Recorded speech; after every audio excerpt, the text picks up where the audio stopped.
여러분들 살아오는 인생이 지금 살아가는 인생이 여러분들 마음대로 잘 되십니까? 안 되죠. 이 문장 들으면서 어떤 생각 가지셨어요? 이거 내 이야기인데. 맨날 내가 자주 하는 이야기인데. 그렇게 생각하시는 분들도 있을 겁니다. 맞아요. 목회자인 저도 이 인생이 내 마음대로 되지 않는다라는 겁니다. 한 정신과 의사가 이 이유에 대해서 이제 두 가지로 이야기를 했었는데 그 중에 한 가지가 좀 제가 관심과 눈이 가서 여러분들과 한번 나눠봤으면 좋겠습니다. 그 정신과 의사가 이야기했던 것은 뭐냐면은 내가 마음대로 되지 않는 그 첫 번째 이유가 뭐냐면은 내가 할 수 없는 것을 원하고 있기 때문이라는 거예요. 내가 할 수 있는 것을 원하고 있기 때문에 내가 애초에 불가능한 것을 바라는 것일 수도 있다라는 겁니다. 아무리 애를 쓰고 아무리 힘을 써도 그래서 우리는 내 뜻대로 될 수 없다라는 거죠. 물론 아닌 경우도 있습니다. 그러나 이러한 경우가 우리 삶에 많이 있다라는 거예요. 그러니 아무리 스스로 생각해도 왜 안 되지? 이 질문에 대해서 우리는 답을 찾기가 너무나 힘듭니다. 또 답을 찾기 힘든 이유 중에 하나는 그것이 내가 할 수 있는 일인지 할 수 없는 일인지에 대해서 판단하기가 어렵다라는 거예요. 지하철 여러분 차 가지고 다니시면 지하철 타는 경우가 드물 거라 생각을 합니다.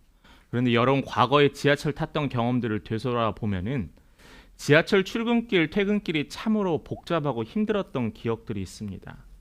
어느 한 분이 이 정신과 의사에게 가서 지하철 출근길이 갑자기 편해졌다라고 이야기를 하는 거예요. 매일매일 힘들고 지쳤던 그 지하철에서 어려웠던 그 길이 어느 한순간에 갑자기 이 사람이 생각이 바뀌게 되었다라는 겁니다. 이분은 사실 늘 매일매일 지하철 타면서 부대끼는 사람, 부딪히는 사람, 뛰어가야만 하는 자신의 상황들을 보고 내가 뭐 하는 거지? 내가 이러려고 직장을 가야 되나라고 하면서 그런 생각을 갖고 살았다라는 거예요. 그러면서 이 사람은 자연스럽게 어떤 생각을 할까요? 지하철에 사람이 덜 탔으면 좋겠다. 내가 타는 차량에는 사람이 덜 타서 부딪히는 사람이 덜 있으면 좋겠다라고 생각을 했습니다. 그럼 여러분, 이 생각이 가능할까요? 내가 생각한다고 해서 매일매일 모든 사람이 출근하는 출근길에 지하철에 타는 사람이 줄어들까요? 그렇지 않다라는 거예요. 이것은 내가 바라지만은 불가능한 일이라는 겁니다. 그래서 이 사람이 이렇게 생각했다는 거예요. 내가 불가능한 일을 매일매일 바라고 안 이루어져서 화를 내고 답답하게 사는구나라고 스스로 깨닫게 되었다는 겁니다. 불필요한 에너지를 더 이상 쏟지 말고 이것으로 인해서 내가 더 이상 힘들어하거나 스트레스를 받음으로 다른 일에 영향을 끼치지 않기를 작정했다라는 거예요. 그 마음을 먹은 후에 이 사람의 출근길은 조금 더 수월해졌다고 합니다. 세상의 모든 일들 다 내 뜻대로 되지 않습니다. 안 되는 것을 가지고 여러분 너무 애타지 마세요. 마음도 상하지 마시고요. 사람과의 관계에서도 우리가 마찬가지입니다. 여러분 병들지 않고 죽지 않기를 원해도 결국은 어떻게 되죠? 나이도 먹어요. 병들지 않고 죽지 않기 원하지만은 아프기도 합니다. 아무리 내가 바라고 원하는 거지만은 이렇게 이루어지지 않는 것들도 있어요. 그래서 여러분들 이런 것뿐만 아니라 사람과의 관계에서도 너무 애태우지 마세요. 너무나 사람과 감사의 눈길을 보내며 우리가 원만한 인간의 관계로 우리가 살아가야만 할 것입니다. 그래서 제가 이 이야기를 서론에 길게 이야기하는 이유는 우리가 서로 적응하면서 맞춰가면서 하는 것이지 환경이 나를 바꿔줄 수 없다는 거예요. 특별히 젊었을 때는 환경을 바꾸려고 무난히 노력을 했잖아요. 사람도 다시 만나보고 끊었던 관계도 맺어보고 또한 사람의 관계도 끊어보기도 했습니다. 그랬지만은 아직 어린 저지만 여러분들도 살아오고 있지만은 모든 환경이 제가 원하는 대로 바뀌어지지 않는다라는 겁니다. 그래서 여기에서 중요한 것은 내가 변하면은 환경이 다르게 보인다라는 거예요.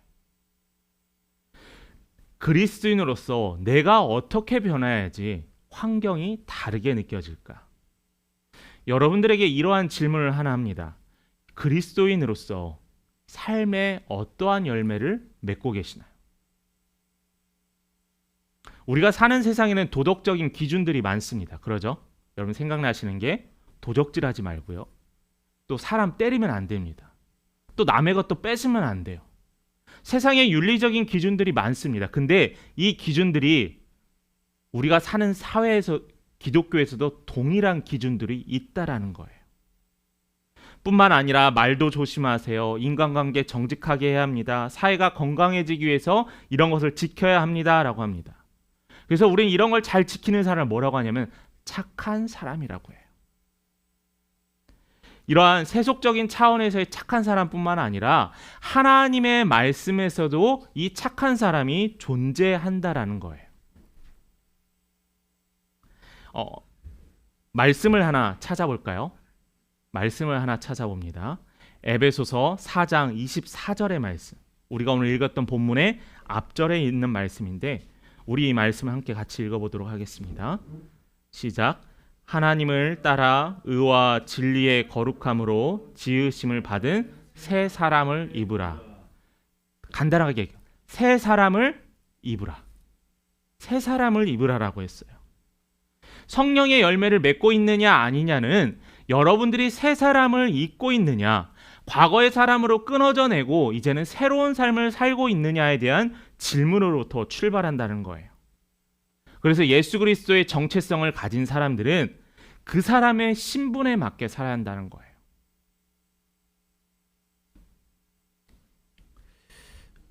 교회 앞에 PC방이 있어요. 아이들과 가끔 퇴근할 때 PC방에 끝나는 아이들과 엘리베이터를 같이 탑니다.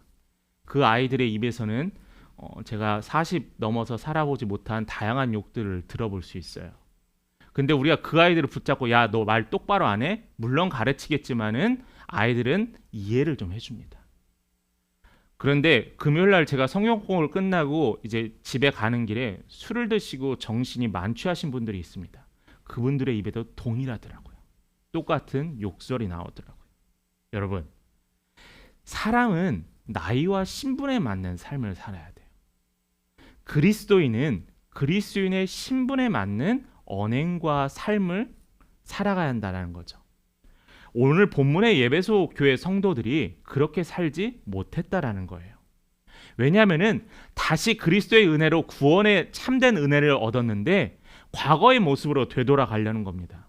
저는 우리가 신앙생활하면서 이게 너무나 안타까워요. 나는 은혜 받고 하나님으로 기쁨을 받고 하나님만 바라보게 되었는데 마치 고무줄이 탄성으로 인해서 다시 되돌아가려는 것처럼, 넘어뜨렸던 오뚜기가 다시 일으키려는 것처럼 우리는 다시 원래의 모습으로 돌아가려고 한다는 거예요.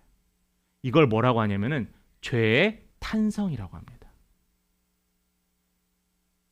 사람이 마치 과거로 돌아가려고 합니다. 그러한 성향이 이 에베소 교회 안에 나타나고 있었다라는 거예요. 에베소 교회 성도들에게 이방인의 옛 모습으로 되돌아가지 말 것을 바울은 오늘 본문의 말씀을 통해서 강력하게 이야기하고 있어요.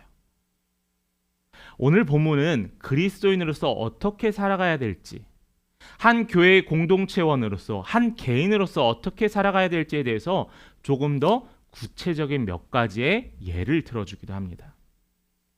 신분에 맞는 삶, 그리스도인 같은 삶, 예수의 제자가 자녀가 되는 삶, 그리스도의 마음을 본받아 우리는 교리와 행위를 구분지어서는 안 돼요. 하나님의 말씀과 우리의 삶이 구분되어져서는 안 된다라는 거예요.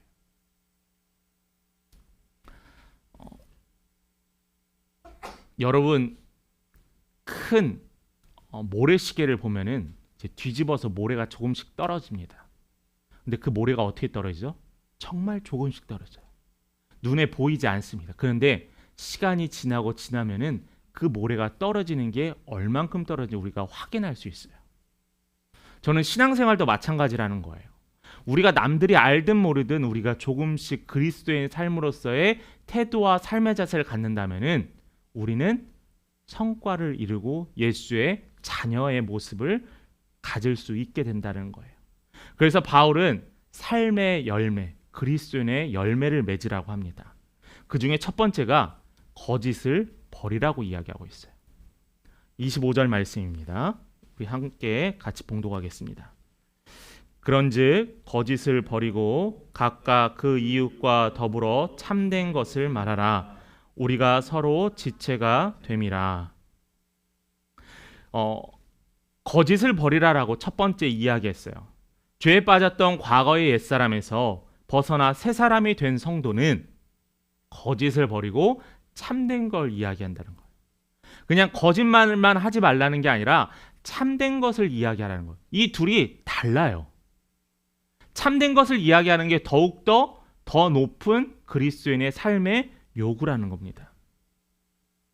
진실과 유사해 보이지만은 여기서 말하는 거짓은 우리가 그냥 쉽게 말하는 거짓이 아니고요. 여기서 말하는 거짓은 진실과 유사해 보이는 것을 말하는 거예요. 여러분 어떤 사람을 믿으시겠어요? 두 가지 종류의 사람이 있습니다. 매일매일 거짓말하는 사람. 그리고 참된 말을 주로 하는데 가끔 한 번씩 두 번씩 거짓말을 하는 사람. 여러분은 누구의 말을 더 귀담아 들으시겠습니까? 저는요. 매일매일 거짓말하는 사람의 말에 귀 기울일 거예요.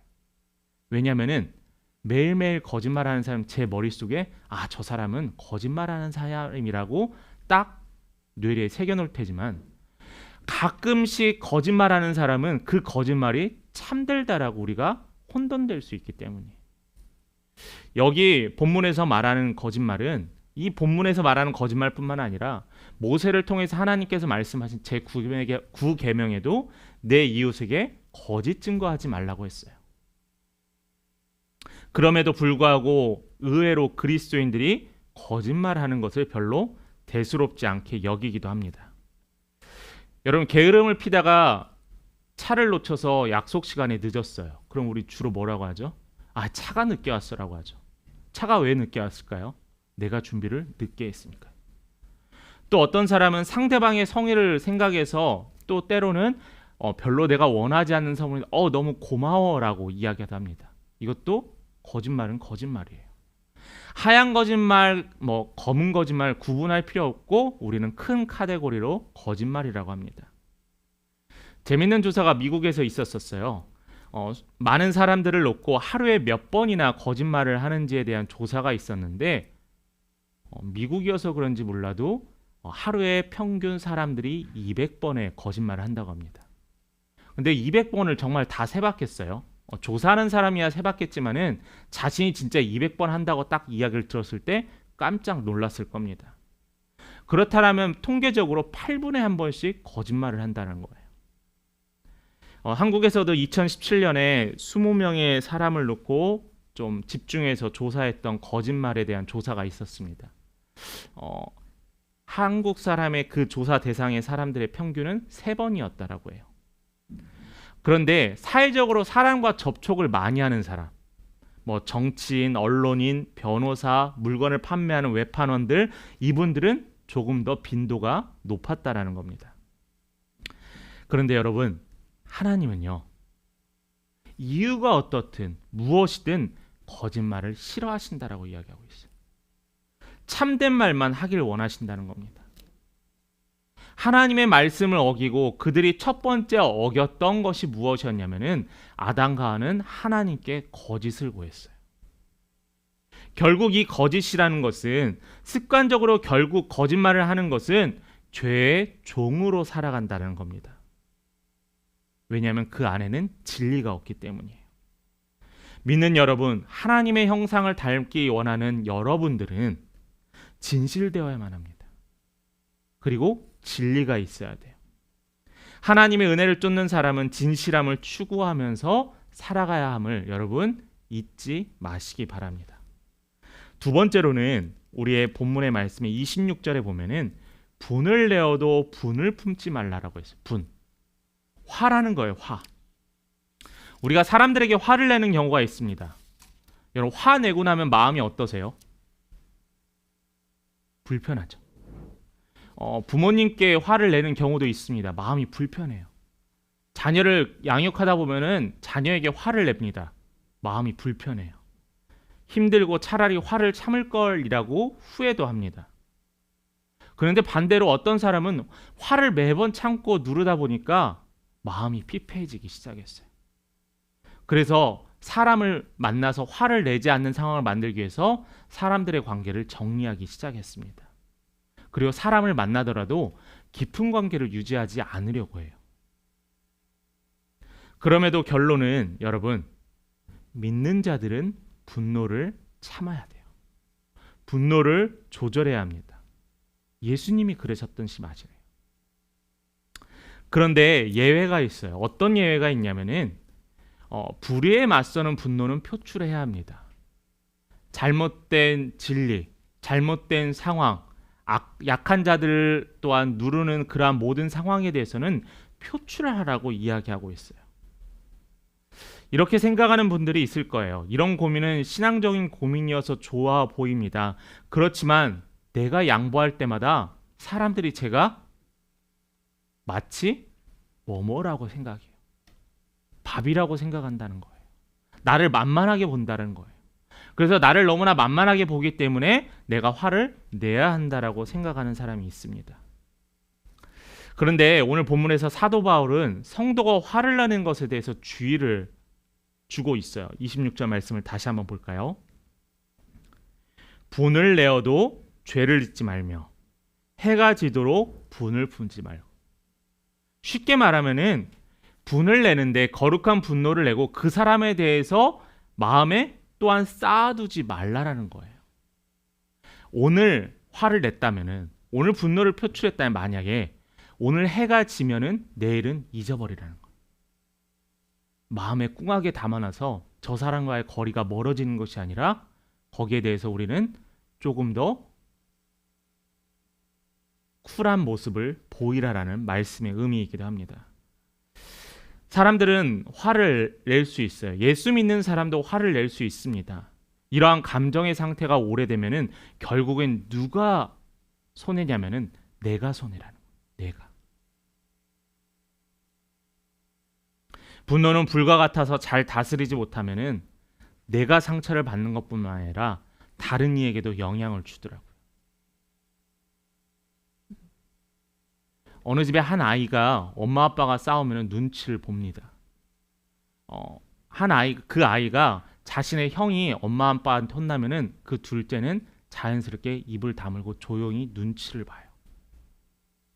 분노의 표출이 아이에게 갔고 그 아이의 동생도 자연스럽게 눈치를 보면서 이 분노가 일으키는 연쇄작용에 그 가정은 무거운 분위기만 가라앉게 되었어요. 하나님과 화해하는 사람은 쉽게 분노하지 않습니다. 우리가 표출해야 되는 분노는 나의 개인적인 이유로 인한 분노가 아니라 남을 위한 분노가 되어야 한다는 거예요. 공동체를 위한 분노, 또한 하나님의 거룩함을 위한 분노. 예수님도 분노를 표출하셨잖아요. 화를 내셨잖아요. 언제요? 하나님의 거룩한 성전에서 돈으로 물건을 팔고 이득을, 사리사욕을 채우는 사람들을 향해서 물건을 엎으셨잖아요. 바리새인들을 향해서 사탄의 자식들아, 뱀의 강교한 혀를 가졌다고 화를 내셨잖아요. 그것은 예수님 자신을 위한 분노가 아니었어요. 그것은 하나님의 거룩한 전을 위한 분노였었고, 또한 예수를 아직 알지 못하는 연약한 믿음을 갖고 있는 자들을 향한, 바리새인들을 향한 분노였다는 거예요. 그런데 여러분, 그 기억해야 될 것은 그 분노조차도 긍휼함을 가지고 있어야 돼요. 분노가 사랑에서 출발해야 합니다. 그 분노조차도 긍휼하지 않으면은 아무리 내가 공동체의 이익을 위하고 다른 사람을 위한 이 분노라 할지라도 그 분노는 독이 될 수밖에 없다라고 이야기하고 있어요. 누군가가 내 집 앞에 쓰레기를 버립니다. 여러분 어떻게 하시겠어요? 누가 버렸는지 찾으려고 하시죠. 누구나 할 수. 저희 교회 성도들은 다행히 아닌 것 같아서 다행입니다. 혹시 누가 버렸지? 혹시 옆집이야? 혹시 어떤 아이들이 장난친 거 아니야? 라고 이야기를 합니다. 교회 앞에도 보면은 쓰레기 정말 많이 쌓여요. 먹다 먹은 가끔은 아이스크림 하드 그 껍데기도 있고, 그리고 주복고지에 아주 정성스럽게 꼽아놓는 친구들도 많습니다. 분노를 표출해야 될까요? 아니에요. CCTV를 돌려보거나 그럴 필요 없습니다. 지혜로운 사람은요, 쓰레기를 치우는 사람이에요. 왜 그러냐면은 그 범인을 찾기 위해 에너지를 쏟지 않아도 되고요. 더 이상 그 쓰레기가 놓여진 거에서 화를 내거나 내 스스로 피폐해질 필요가 없다라는 거예요. 치우고 또 버리면 또 치우면 됩니다. 그게 바로 성숙이고 그리스도인으로서 우리가 먼저 값없이 용서받았기 때문에 우리가 충분히 할 수 있는 책임이라는 거예요. 여러분 기억하세요. 분노는 표출하되 긍휼함을 가지고 분노를 표출하세요. 그리고 분노를 조절할 수 있도록 하나님께 구하시기 바랍니다. 오늘 말씀의 세 번째 에베소 교인들을 향한 세 번째 삶의 가르침의 세 번째는 뭐냐면은 거룩한 언어의 습관입니다. 29절과 우리 31절 말씀을 한번 볼까요? 같이 읽겠습니다. 시작. 무릇 더러운 말은 너희 입 밖에도 내지 말고 오직 덕을 세우는 데 소용되는 대로 선한 말을 하여 듣는 자들에게 은혜를 끼치게 하라. 31절이요. 너희는 모든 악독과 노함과 분냉과 떠드는 것과 비방하는 것을 모든 악의와 함께 버리고. 우리가 같이 나눌 세 번째는 거룩한 언어. 그러니까 말의 습관을 들이라는 거예요. 28절에 보면은 도둑질에 대해서 이야기하고 있지만은 아무리 생각해봐서 저희 성도들에게는 덜 해당되는 것 같아서 바로 이 거룩한 언어에 대해서 나눠보려고 합니다. 처음 만나는 사람과 처음 만나는 사람과 약속의 장소에 갔어요. 그걸 우리를 그 사람 만날 때 뭐라고 하죠? 첫인상을 본다고 하잖아요. 첫인상을 볼 때 우린 뭘 보죠? 가장 먼저 눈에 보이는 시선인 외모를 봅니다. 어떤 옷을 입었는지, 어떤 머리를 했는지, 어떠한 상태로 왔는지. 그리고 나서 그 사람과 인사를 하면서 그 사람의 목소리를 듣고요. 그 사람과의 대화 속에서 말을 통해서 그 사람이 어떤 사람인가 우리는 유추하거나 추측하기도 합니다. 그걸 우리가 첫인상이라고 하죠. 대부분 첫인상에서 좋은 점수를 얻지 못하면은 그 사람이 아무리 좋은 성품을 가졌더라도 뒤늦게 출발하는 것처럼 인정을 뒤늦게 받게 되어 있어요. 여러분, 첫인상의 가장 중요한 것은 저는 외모보다는 이 언어라는 거라고 생각을 해요. 다른 사람으로부터 무시하는 말을 들었거나 다른 사람부터 정죄하는 언어를 들었을 때 우리는 마음에 뭘 받죠? 상처를 받게 되어 있어요. 요즘은 목사님도 아무리 목사님 말씀을 통해서 권면을 해도 그것이 잔소리로 느껴지거나 듣기 싫을 때도 있더라고요. 아무리 부모님이 나에게 좋은 이야기를 해도 내가 알고 있어도 그것에 대해서 내가 마음에 상처를 받거나 듣기 싫어합니다. 말의 중요성에 대해서 이야기해준 성경 구절이 하나 있어요. 우리 마태복음 12장 36절과 37절의 말씀입니다. 같이 읽으면 내가 너희에게 이르노니 사람이 무슨 무익한 말을 하든지 심판날에 이에 대하여 신문을 받으리라. 내 말로 의롭다함을 얻고 내 말로 정죄함을 받으리라. 말이 되게 무서워요.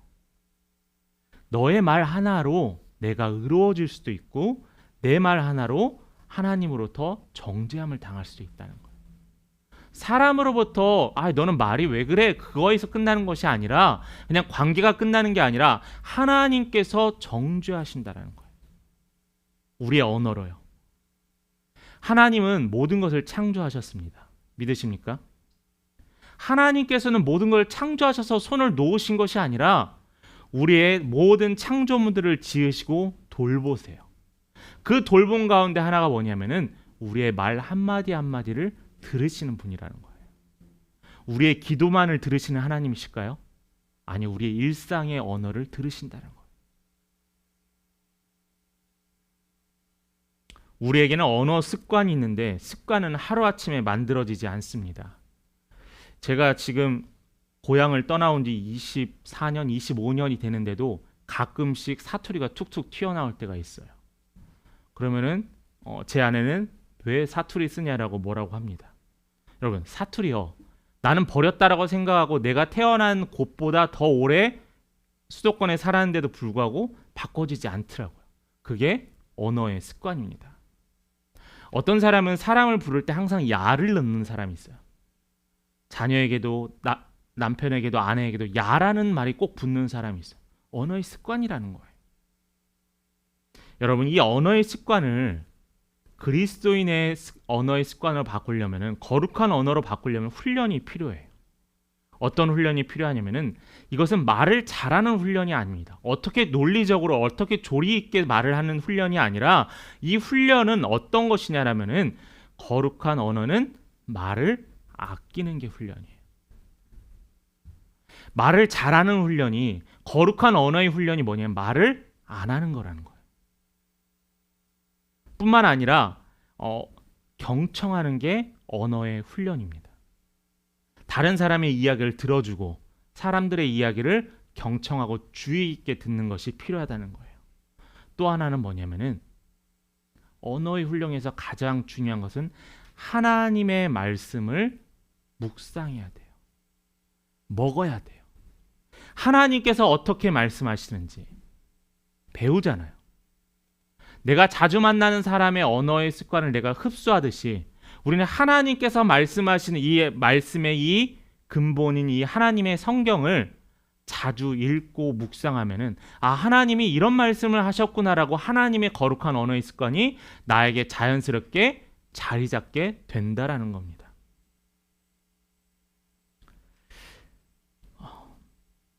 언어가 바뀌면 인생이 바뀝니다. 언어를 바꾸면 하나님의 형상을 가지며 살아갈 수 있게 됩니다. 어떠한 상황이라든지 하나님이 말씀하시기 원하는 말을 하시는 성도님 되시길 바라요.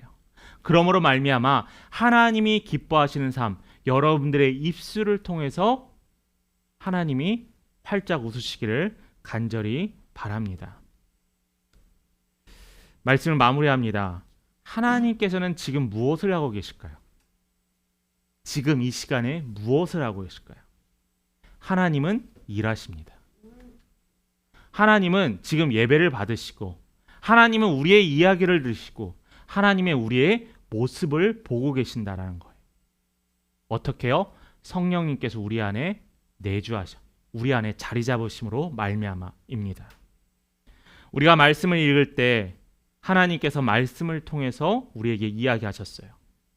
우리가 설교를 들으며 하나님께서 말씀하십니다. 우리가 예배를 드릴 때 이 예배 가운데 하나님께서 이야기해 주고 계세요. 그런데 문제는 우리가 나의 마음에 들리는 하나님의 말씀을 무시하고 그냥 지나가 버리는 경우가 너무나 부지기수입니다. 오늘 우리에게 말씀하신 이 세 가지의 기준이 있잖아요. 25절부터 29절까지 이야기했던 이 세 가지 기준, 거짓을 말하지 마십시오. 분노를 조절하십시오. 거룩한 언어를 사용하십시오. 또한 도적질하지 마십시오. 25절부터 29절까지는 이 우리가 지켜야 되고 에베소 교회 성도들뿐만 아니라 함께 겪는 교회의 우리 성도들이 지켜야 될 그리스도인의 삶의 이야기들을 이야기해 줬어요. 그런데 32절에 보면은 무엇이라고 말씀하냐면은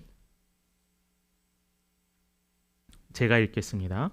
서로 친절하게 하며 불쌍히 여기며 서로 용서하기를 하나님이 그리스도 안에서 너희를 용서하신과 같이 하라는 거예요. 또한 30절의 말씀에 보면은 하나님께서 성령을 근심하게 하지 말라는 거예요.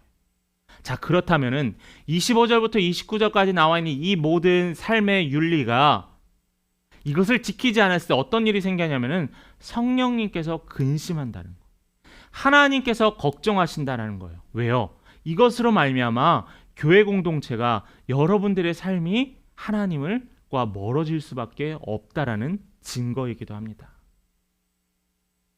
오늘 말씀의 제목이 뭐죠? 기쁨이 되십시오.